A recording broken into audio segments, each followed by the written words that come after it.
Carta de Paulo aos Filipenses, capítulo de número 3, versículo de número 20.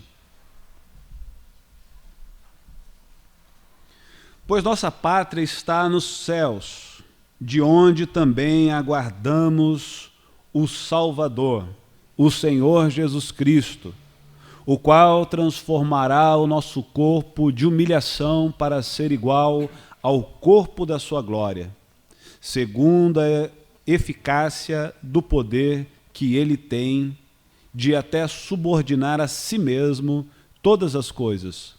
Portanto, meus irmãos amados e muito saudosos, minha alegria e coroa, sim, amados, permanecei deste modo firmes no Senhor.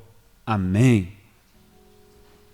Queridos, Paulo escrevendo aos Filipenses tem como uma das metas no capítulo de número 3 orientar a igreja de Filipos contra os falsos ensinamentos daquele tempo. Tem como meta orientar a igreja de não perder o foco. O cristão deve ser alguém focado. O cristão deve ser alguém que sabe para onde está indo, que sabe o que quer da vida, que não está à procura, mas que já encontrou. Quando alguém está procurando Cristo nas igrejas, nos pastores, nos movimentos, essa pessoa ainda não encontrou o que precisava. Então Paulo escreve para os irmãos de Filipos e termina o capítulo de número 3, o que para nós está separado aqui como capítulo de número 3, e o versículo 20, falando da pátria que está nos céus, onde deve estar o coração de cada cristão, onde deve estar a nossa expectativa, para onde nós devemos olhar nos dias de aflição, para onde nós devemos olhar enquanto vivemos, a grande esperança da nossa vida. Porque se nós, diz a própria palavra do Senhor, esperássemos no Senhor nesta vida, tão somente nessa vida, sem expectativas futuras, nós seríamos os mais miseráveis entre os homens. O nosso coração deve estar focado em algo excelente, e Paulo chama isso da pátria que está nos céus, de onde também aguardamos o Salvador, o Senhor Jesus Cristo. Paulo vai falar um pouco antes, ainda no capítulo de número 3, de como ele vive nos dias atuais, ou nos seus dias atuais, em relação ao seu dia a dia, porque se os seus olhos estão no futuro, se os seus olhos estão na pátria celestial, se ele tem um alvo para o qual ele está caminhando, se ele tem uma expectativa que alimenta a sua alma e que faz com que ele não se perca nessa vida, nem tampouco pare na caminhada, nem se embarace com negócios dessa vida, ele vai dar uma dica para a gente de como ele, Paulo, vivia. Está aí no versículo de número 12 do capítulo de número 3. Não que eu tenha já recebido, ou tenha já obtido a perfeição, mas prossigo para conquistar aquilo para o que também fui conquistado por Cristo. Paulo está fazendo aqui uma conexão com aquilo que ele vai dizer mais à frente. A pátria celestial, é para isso que eu fui alcançado. Eu fui alcançado por Cristo por um propósito específico. Eu fui alcançado por Cristo e Cristo me alcançou por um motivo. E nós temos aprendido aqui na igreja que motivo é esse. Nós fomos alcançados por Cristo porque Cristo nos fez para Ele e para a sua glória. E o propósito de Deus é que nós vivamos com Ele eternamente. Esse não é um propósito depois da cruz, esse é o propósito antes da fundação do mundo, quando Deus nos fez, quando Deus fez o ser humano, Deus fez o ser humano para se relacionar com Ele. O pecado afetou este relacionamento. A cruz devolveu ao homem a possibilidade desse relacionamento, e esse relacionamento será concretizado plenamente na eternidade, ou nas palavras de Paulo aqui, na pátria celestial. E Paulo diz no versículo de número 12, que ele sabe que ele precisa lutar para alcançar aquilo pelo qual ele foi alcançado. Então a ideia aqui de Paulo é de que é impossível para o homem alcançar sem antes o homem ser alcançado. Ele só pode lutar para alcançar aquilo pelo qual ele foi alcançado. Antes de qualquer ação de Paulo, de desejo de Paulo de alcançar a pátria celestial, Jesus o alcançou. Você que está aqui nessa manhã, você foi alcançado por Cristo, por um propósito. Você foi alcançado, o Senhor te alcançou. Você está aqui porque você foi alcançado por Deus. Você está ouvindo e está desejoso de conhecer mais, e tem desejo de um dia encontrar-se com Deus, naquilo que João descreve a partir do capítulo de número 20 do Apocalipse, a Nova Jerusalém, que desce ataviada como uma noiva. O nosso desejo só é possível porque nós fomos alcançados por isso, porque Deus colocou em nós este desejo. E Paulo continua dizendo que ainda não alcançou. Ele luta para alcançar aquilo para qual ele foi alcançado. E o versículo de número 13, ele vai dizer: irmãos, quanto a mim, não julgo havê-lo alcançado, mas uma coisa faço. E quando Paulo diz uma coisa faço, ele divide esta coisa em 3 ações. Ele diz: esquecendo-me das coisas que para trás ficam e avançando para as que estão diante de mim, prossigo para o alvo. Qual é o alvo? O alvo é aquilo para qual ele me alcançou. Qual é o alvo? O alvo é a pátria celestial. Ou eu diria que o alvo é chegar ou alcançar o propósito para qual Deus me criou, para qual Deus criou a humanidade. Que o alvo é alcançar este propósito para o qual Deus enviou Jesus, que é a mesma coisa, porque Jesus foi enviado para fazer com que todas as coisas voltassem a se congregar em Deus, por meio de Cristo Jesus, é o que nos afirma a palavra. Então o alvo que Paulo está falando aqui, e descreve lá na frente como pátria celestial, ou a pátria dos céus, é este propósito eterno de Deus. E Paulo vai dizer que ele ainda não acha que alcançou. Ele não considera isso um fato já realizado. Não que Paulo tivesse alguma dúvida acerca da sua salvação. Não que Paulo tivesse alguma dúvida acerca do cumprimento das promessas de Deus, que é uma coisa que você não pode ter. Você não pode ter dúvida de que a pátria celestial existe. Você não pode ter dúvida de que Deus te alcançou. Você não pode ter dúvida de que Ele te ama, de que Ele se importa com você, de que aquele que escolheu é poderoso para cuidar de você, ou como nós temos dito, aquele que começou a boa obra é fiel para concluí-la. Você não pode ter dúvida de que Deus não só te salvou, mas que cuida de você no processo dessa caminhada até a pátria celestial. Então Paulo não tem dúvidas acerca disso.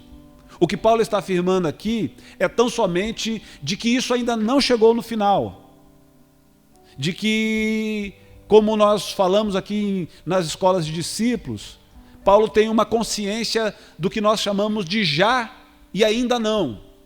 Eu já estou salvo em Cristo Jesus, mas ainda não se concretizou tudo o que precisava se concretizar.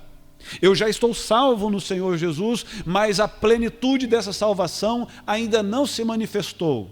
O meu corpo corruptível precisa ser transformado. Essa terra precisa passar pelas mudanças necessárias. A glória de Deus precisa se manifestar. Os mortos precisam ressuscitar com o corpo glorificado. Muita coisa ainda falta acontecer. Mas eu já estou e já pertenço ao reino de Deus. O reino de Deus, disse Jesus, é chegado. Não chegará, é chegado. Eu já faço parte do reino de Deus. Mas ainda há muito que acontecer. Há muitas coisas para serem manifestas ainda. Então Paulo está dizendo, olha, não alcancei a plenitude disso. Tem muito que acontecer. A pátria celestial ainda não chegou. Nós não vivemos ainda aquilo que viveremos. A nova Jerusalém ainda não se manifestou. Eu ainda não fui aperfeiçoado como haverei de ser. Mas eu faço uma coisa, disse Paulo. Primeira coisa que ele faz, eu esqueço-me das coisas que para trás ficam. Eu não vivo mais de passado. Eu não vivo mais o velho homem. Eu não pertenço mais a um sistema ou ao sistema que eu pertencia. A minha vida não é mais a mesma. Meu irmão, se tem uma coisa que Deus faz na nossa vida, é mudança. Se tem coisa que Deus faz na nossa vida é mudança, e essa mudança, ela alcança todas as esferas da nossa vida. Todas as esferas da nossa vida. É impossível, irmão, preste bem atenção, é impossível que Deus me alcance, transforme a minha vida e eu continue sendo o mesmo empregado. É impossível. É impossível que Deus me alcance e eu continue sendo o mesmo patrão. É impossível. É impossível que o Espírito de Deus me alcance e que eu continue sendo o mesmo pai, ou que eu continue sendo o mesmo filho, que eu continue sendo o mesmo marido, ou que alguém continue sendo a mesma esposa. É impossível. É possível que eu ouça o Evangelho, que eu produza frutos bons e que eu não tenha sido alcançado. É possível. Porque quando Jesus conta a parábola do semeador, ele fala de uma semente que caiu em terra dura, chão batido. Ele conta a história de uma semente ou de uma porção de semente que cai em uma terra que tem pedras. Uma que cai em terras que nascem com espinhos, e outra, uma semente ou uma porção de semente que cai em uma terra que produz. Me parece que Jesus está falando de apenas uma semente que alcançou o objetivo. E nessa parábola, que o próprio Jesus explica depois, ele vai dizer que a semente ou as sementes representam a palavra. Certamente o semeador aqui é Deus, é o Espírito Santo, é Jesus. E a palavra são as sementes. E que o solo representam as pessoas. Então há pessoas no processo da vida que ouvem a palavra e não a assimilam. Há pessoas que ouvem a palavra, mas não criam profundidade. Não permitem que a palavra gere raízes e que possa cumprir o ciclo dessa plantação. Há pessoas que recebem a palavra, ouvem e crescem, mas os problemas da vida, as tentações, as ocupações da vida lhe roubam aquilo que a palavra pode produzir. Que só uma parte da semente, aquela que cai em terra boa, é que produz. Então, se nós formos olhar para essas sementes, essas terras, como pessoas, eu diria que aquele que nasceu de novo é só a quarta semente, só a quarta porção. Esse nasceu de novo. O restante teve algumas experiências bacanas. Então, se Jesus está falando de pessoas, eu posso concluir que existem pessoas na igreja que ouvem a palavra e que esquecem no portão. Existem pessoas que ouvem a palavra e que vão para casas tomadas pela emoção de que a palavra em si produziu, mas não penetra no íntimo desta pessoa. Então é possível que alguém se emocione no culto e vá para casa, mas assim que surgir o sol das dificuldades, assim que surgir o sol da tentação, assim que surgir o sol das lutas da vida, essa pessoa não permaneça em Cristo.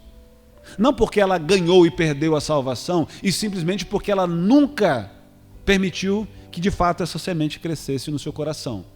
Existem outras pessoas, de acordo com a minha aplicação da parábola do semeador, contada por Jesus, pessoas que ouviram, se envolveram e que até participaram de ministérios e que até foram mais longe na sua pseudo-caminhada cristã, mas que aí vieram os amigos, vieram as tentações, vieram aquilo que está querendo crescer junto com a semente, e como a semente não era tão forte, ou melhor, como o coração não estava tão apto para essa semente, a semente foi simplesmente sufocada pelos espinhos. Então Paulo está dizendo que ele, bem como aqueles para quem ele está falando aqui, são comparados a essa quarta parte da semente. Paulo não está falando de pessoas que frequentam igrejas. Paulo está escrevendo para cristãos. Paulo está escrevendo para um povo que ele crê ter sido alcançado de fato e de verdade pelo Espírito de Deus. E que nasceram de novo. Que foram alcançados por Deus. E porque foram alcançados por Deus, foram transformados pelo Espírito do Senhor. E se formos, irmãos, as coisas velhas se passaram, eis que tudo se fez novo. E aí Paulo vai dizer, passado ficou para trás. O meu conhecimento acerca das coisas, a minha filosofia do passado, a minha forma de ver o mundo, a minha forma de tratar as pessoas, tudo isso ficou para trás. Eu deixo para trás as coisas que devem ficar para trás e avanço para as que estão diante de mim. A vida cristã, irmãos, é uma caminhada. É uma caminhada.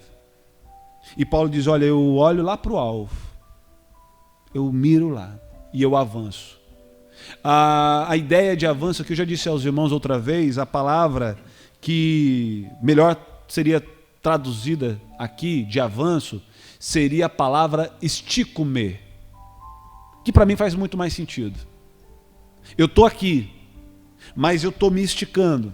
Paulo usa a mesma metáfora de um corredor, que corre e quando chega perto da linha de chegada, ele corre com o corpo inclinado, querendo alcançar a linha de chegada. Avanço, no sentido de que eu me estico para chegar mais rápido possível ao meu objetivo, à minha linha de chegada. Então eu acho que a nossa vida deve ser a constante prática de um esticar-se para a pátria celestial. É a ideia de que eu estou aqui e, como Jesus afirmou, nós não somos do mundo, mas estamos no mundo, mas vivemos no mundo como quem se estica para desfrutar das coisas celestiais. Como quem, ainda estando aqui, vive com o corpo aqui, com a cabeça lá. Vive querendo tocar de alguma forma o sobrenatural. Vive de alguma forma tentando tocar a pátria celestial, bem como todos os conceitos da pátria celestial. Paulo não caminha para trás. Paulo não olha para trás, mas projeta-se para o alvo. Que a sua vida, meu irmão, seja um constante esticar-se para o alvo. Que a sua vida seja um constante mirar o alvo e dizer, é lá que eu preciso chegar. Querido, que haja no teu coração uma inconformidade com este mundo. Esse mundo tem que cheirar mal para nós, gente. E eu não estou falando mundo natureza. E eu não estou falando mundo cósmico. Eu estou falando mundo sistema. A gente tem que se sentir estranho nesse mundo, irmãos. A prática desse mundo, tal qual ela é, tem que ser estranha para a gente. É assim que nós devemos nos sentir peregrinos, irmãos. Nós não pertencemos a este mundo mais. Nós fomos resgatados. E se você vive como quem pertence a esse mundo, você é como alguém que olha para trás. Paulo diz, não, eu não olho para trás. Eu rompi com o passado. Eu rompi com o passado. Eu não sou mais o mesmo homem. Eu não sou mais o mesmo homem. Ou como já dito no meio cristão, eu não sei bem ainda quem serei. Mas certamente uma coisa eu sei. Eu já não sou mais quem eu era antes. Eu não sou mais. Eu não sou mais o mesmo Fábio. E quem se encontrar comigo, e quem me conheceu no passado, e sentar comigo hoje, tem que perceber que eu não sou mais quem eu era antes, que as minhas práticas são diferentes, que a minha filosofia de vida é diferente, que eu não sou mais quem um dia eu fui. E que para mim, no meu coração, embora eu seja limitado, não passa no meu coração e não deve passar no seu, jamais, a possibilidade de voltar um dia a ser quem você era. Ou fazendo uso das palavras de Pedro, para onde irei eu? Se só tu tem palavras de vida eterna, como eu posso pensar em voltar atrás, se agora eu encontrei aquilo que de mais precioso existe? Como eu posso deixar, usando aqui uma paráfrase ou a ilustração de uma parábola contada por Jesus, como é que eu posso deixar a pedra mais preciosa entre todas as pedras preciosas?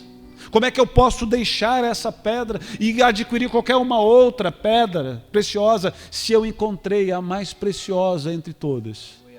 Como é que eu posso voltar a ser o mesmo Fábio depois de ter experimentado, ainda que não totalmente, ainda que fagulhas talvez, mas experimentado da presença de vida, depois de ter sido iluminado, depois de ter sido alcançado e ter experimentado, ainda que parcialmente, a glória do porvir, como é que eu posso voltar atrás?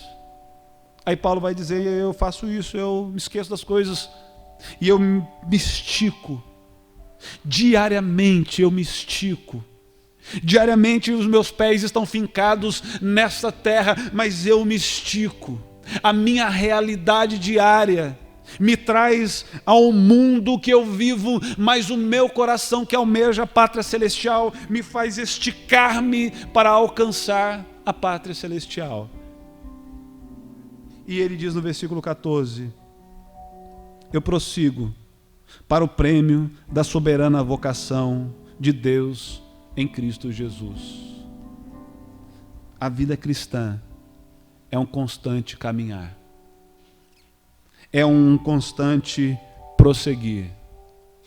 Amanhã, e depois de amanhã, e depois de amanhã, e depois de amanhã. E Paulo vai dizer que existem pessoas que querem nos convencer ao contrário. Por exemplo, versículo de número 18.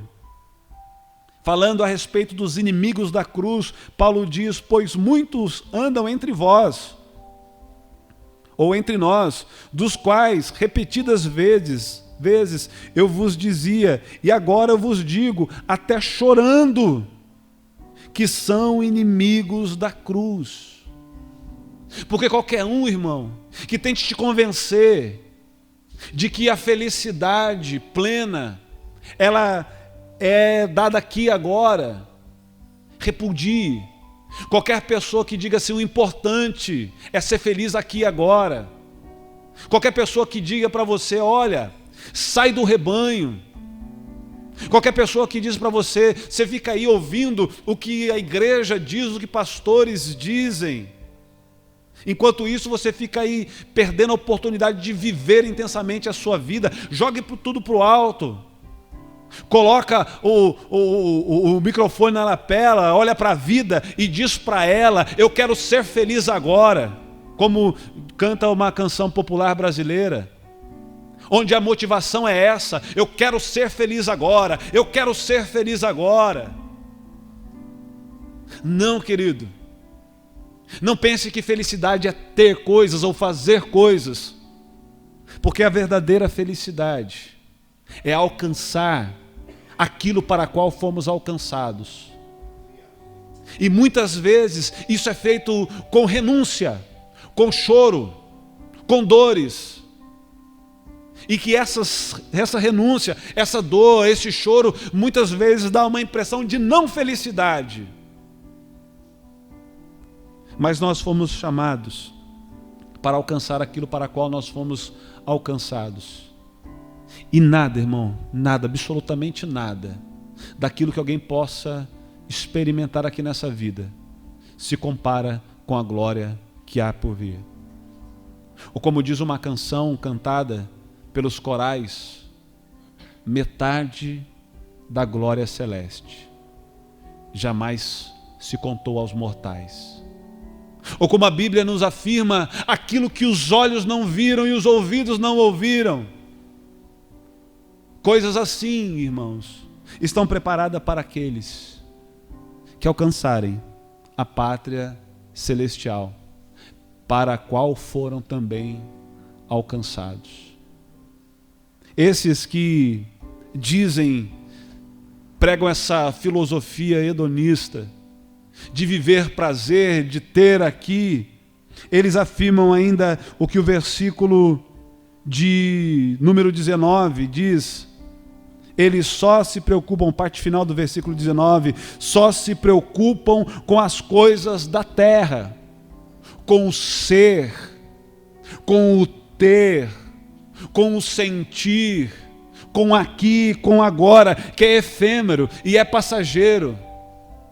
Porque a Bíblia conta a história de um homem que teve, que foi e que alcançou, mas no auge da sua vida ouviu a seguinte frase: louco, esta noite pedirão a tua alma, e o que você tem, para que servirá? Versículo 1 do capítulo 4. Portanto, meus irmãos, amados e muito saudosos, minha alegria e coroa, sim, amados, permanecei deste modo, firmes no Senhor. Então eu concluo essa palavra, irmão, dizendo a você nessa manhã: permaneça firme no Senhor. Permaneça firme no Senhor. Foque no alvo. Foque no alvo. O alvo de chegar à pátria que está nos céus, de onde também aguardamos o Salvador, o Senhor Jesus Cristo, o qual nos transformará o nosso corpo de humilhação, para sermos igual ao corpo da sua glória, segundo a eficácia do seu poder, que ele tem de até subordinar a si mesmo todas as coisas. O mundo não acredita. E no processo da caminhada, muitos de nós deixamos de acreditar. E isso afetou a vida dos cristãos. Deixamos de acreditar no quê? Deixamos de acreditar que um dia, sim, um dia, ao soar da última trombeta que será tocada na terra, aquele que há de vir, virá.